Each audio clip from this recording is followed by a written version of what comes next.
টিফিনে তালের বড়া তৈরি করলাম। প্রথমে গোলানো তাল দিলাম, তারপর এর মধ্যে ময়দা চিনি দিলাম।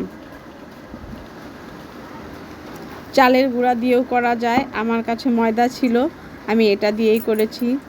ভালো করে মাখিয়ে নিলাম। মাখানো হয়ে গিয়েছে। কড়াইয়ে সাদা তেল দিলাম, তারপর তার মধ্যে একটু একটু করে বড়া দিলাম।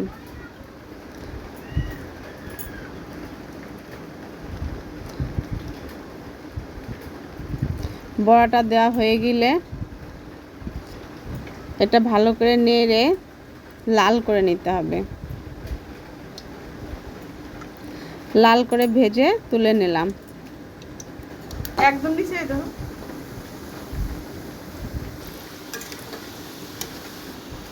তৈরি হয়ে গেল তালের বড়া। তোমরা অনেকেই এটা পছন্দ করো, কে কে পছন্দ করো কমেন্টে জানিও। বাই।